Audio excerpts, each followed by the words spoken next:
I want to talk to you about a story by Dr. Seuss. It's called The Sneeches.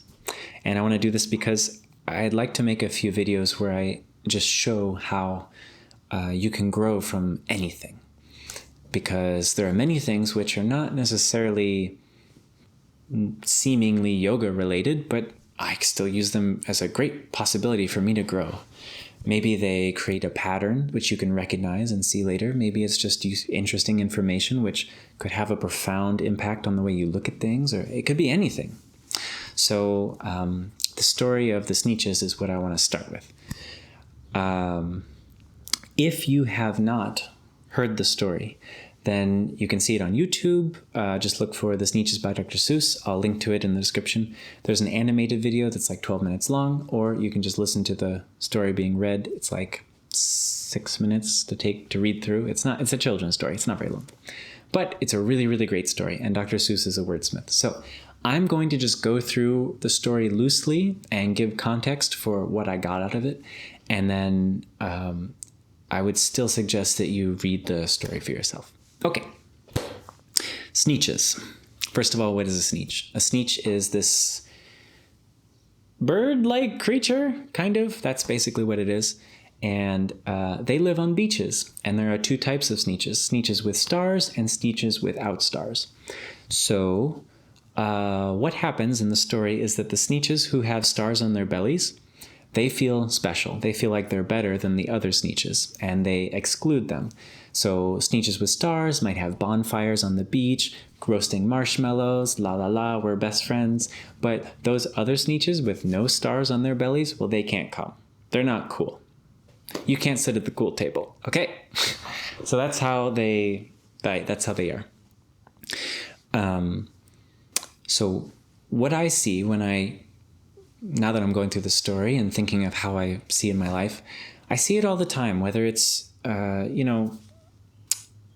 people have this idea about skin color is different, and they're always trying to be like someone else. So some people think they're great because they have white skin. Some people think black is beautiful. Some people think, no, you're both wrong. Brown is the way to go. And the white people, some of them are trying to get tan because they want to be darker. And some of the people, when I was in Southeast Asia, are trying to be lighter skinned. They have whitening creams. They're for sale everywhere. So everyone's trying to be like something else. And it's all superficial. And why? Because we perpetuate ideas that one is better than the other. I mean, in my personal opinion, I think slightly darker skin is better simply because you don't get sunburn as easily as I do. I will peel, and it's horrible. But anyway, it really doesn't matter. It's just your skin. And it's not that one is good or bad, right or wrong. It's superficial. It's unimportant. And to feel that you are special because you were born with money, or you have a certain skin tone, or you're in a certain caste, or you follow some religion, or like whatever. These are very superficial things. You didn't earn that. You didn't start the religion. You didn't invent darker skin. You did none of that. And if you were just born with money, you didn't earn the money. So why do you feel like you're better than someone else because of something you didn't earn? That's crazy. That is creating unnecessary division.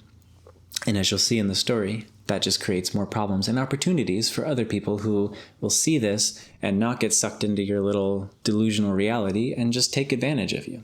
So, what happens in the story? Well, the Sneetches who don't have stars on their bellies, they feel left out because in reality, we're not looking for people to necessarily be nice to us. Like, you can be nice and it's pleasant, but that doesn't mean it's not the same.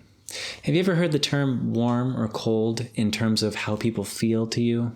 Your experience of somebody could be very cold and distant. They can still be nice, still be pleasant, but cold. Or someone can be warm. They could be a little rough, a little edgy, but still warm, still welcoming, still inclusive, because that's what we want. We want inclusive. It's warmth. Crazy talk, right? I mean, this is the simple part of it. We want to be included. And that's what's happening on this Sneetch front. The Sneetches without stars are not being included because the Sneetches with stars are excluding them. They are feeling exclusive and special. So they feel like they're better than other people. And that's the problem. That is the cause of corruption. That is the cause of most of the division and problems in the world, is people saying there's us and them. And when you other somebody, you say they're not as good as we are. You're just creating problems every time. No one will be happy with that. No one will be happy being othered. So what happens? A nice businessman named Mr. McBean, something like McBean. There's a longer Dr. Seuss kind of name, but I'm just going to say McBean for the purpose of this video. McBean comes along, and what's he do? He says, "You Sneetches who don't have stars, well, aren't you needing to feel included, right? That's not fair. They have stars and you don't have stars. Well, guess what? I have a machine. If you step in this machine and give me a little money, you too can have a star put right on your belly, just like them. Just like them, just like them, just like them. So take my money. Let me do it. Let's do it." Boom, they get the stars. Well, they walk up to the other Sneetches and say, "Hey, we've got stars too. We're just like you. You can't exclude us. You have to invite us to your marshmallow roasts and do all the things with us because we want to be included and we're the same. You can't distinguish us anymore." Well, they don't like that. No one who's exclusive likes it. See, if I'm the cool kids in the lunch and I have the cool clothes and the cool shoes, and I have them because my dad's rich and I can afford these things. But other people, well, they're poor. They can't afford it, so they can't come. They can't be cool. Well, if everyone gets $1 million and then they have all the same clothes you do, how do you distinguish yourself? Maybe I'll be trendy. I'll be trendy by the new trend is I'll wear some other things. I'll wear like things that were considered weird before because now I want to be special and different than them. And that's exactly what happens. These Sneetches get together and they say, "Hey, this is not fair. I can't tell who's who, but obviously we're the original Sneetches with star bellies. We're obviously better than them, but I can't tell who's who anymore. I can't distinguish myself. What are we going to do? Who should come along? Mr. McBean." And Mr. McBean says, "Hey, you know what? You guys are right. It's not fair. Because you were clearly the special, the better ones. So guess what? I've got this machine, special machine with special technology. And if you just give me $10, you can go through the machine. It'll take off the star from your belly. And then you can distinguish yourself from the other Sneetches, the lame ones who still have stars." Oh my God. So, of course, they all give him money. They go through the machine. Now they have no stars. So they go up to those other Sneetches and they say, "Hey, having stars isn't cool anymore. You're lame now. That's old news. So get out of here. We're special. We don't have stars. Having no stars is the way to go." Well, that doesn't feel good, does it? So now these other Sneetches go to Mr. McBean and say, "Hey, what gives?" He says, "It's okay. Just go through the machine. You can take off your star and you're just like them." Look at that. He's manipulating them. He's taking advantage of both sides because each one has separated themselves from each other. They're living in special worlds where some think that they're special and some are just trying to fit in with the other group and they're just chasing each other. It's like an older sibling and a younger sibling. The older sibling doesn't want to hang out with the little kid because you're just a lame little kid. I don't want to hang out with you. I want to hang out with other people. It's just like that. So no matter where he runs, the little sibling will follow and he'll just cry and be sad because he doesn't want to play with them because he just wants to be included. That's the truth. So it goes on, taking on stars, removing stars, putting on stars, removing stars, back and forth until they all run out of money. And Mr. McBean says, "Well, I'm all done here. You guys don't have any money left." And he packs up his machines and leaves. And what's left?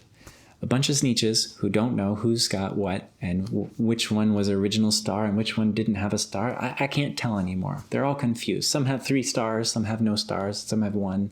They don't know what's going on anymore.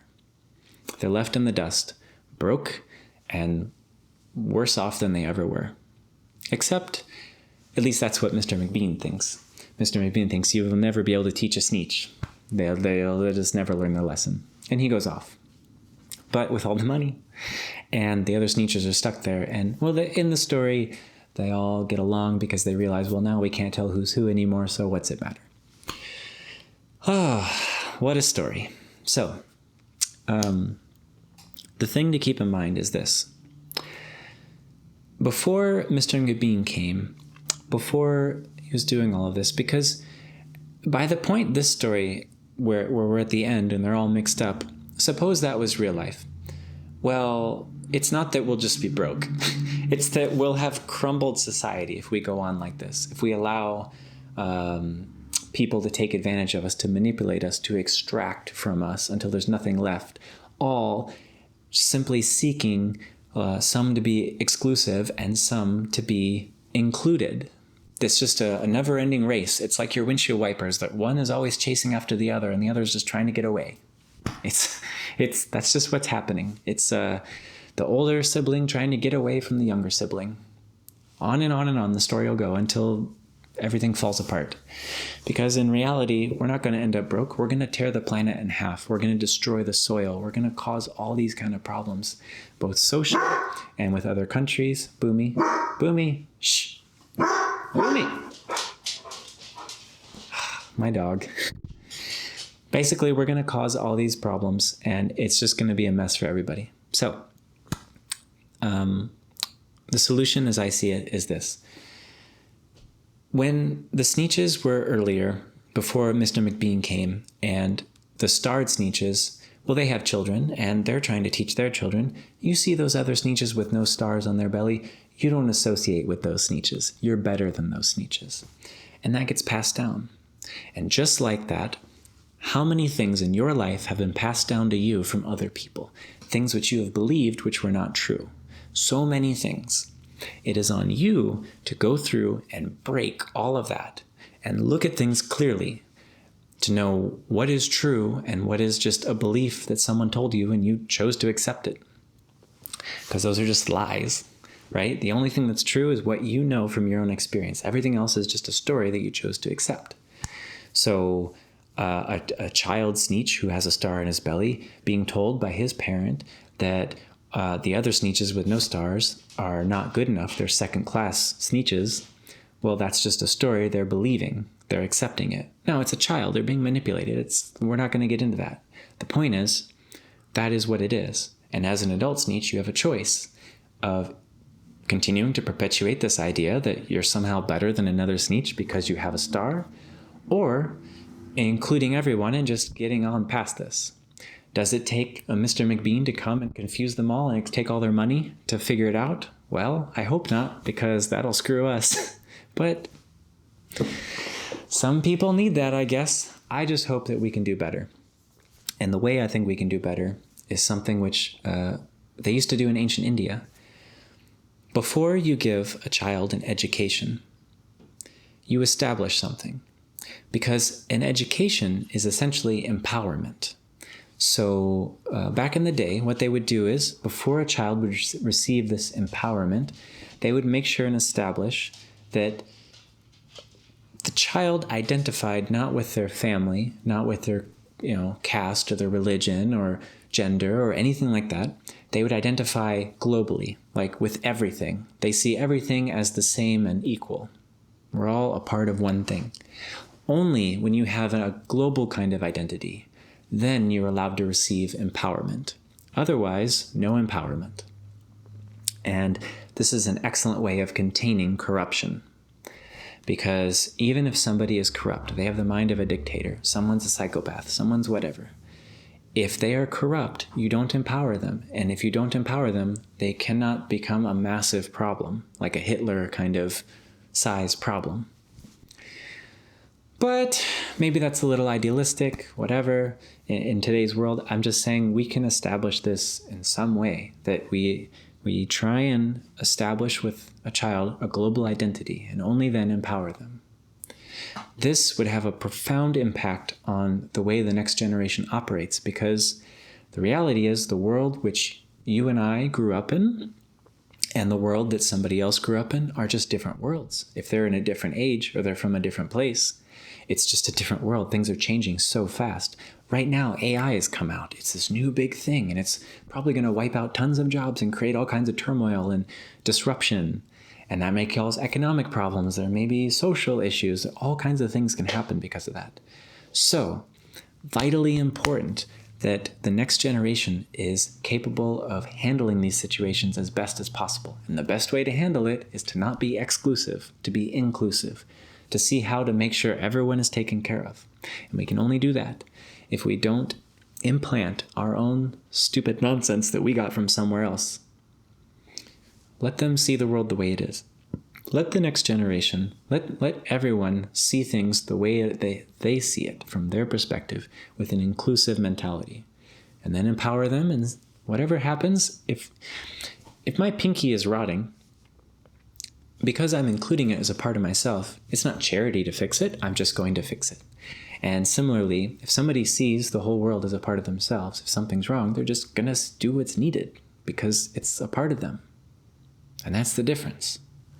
So that's what I got out of this story of the Sneetches. And I hope this is something which you find valuable, because this story it's quite wonderful, and you can apply it to so many situations. It's something which, it's just a pattern. If you recognize the pattern of exclusion and all the problems that come from that, and you can transcend beyond this, then we can create a fabulous world.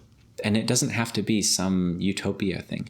It's just that when I say the world, I mean your world, like the people around you. If you include them, you can make a wonderful situation with all the people around you. And that's what I try and do with the people around me, and that's what I've found to be most effective at creating a beautiful experience of life for myself. So that's what I got out of this, and I hope it's helpful, and I will sign off now. Toodaloo.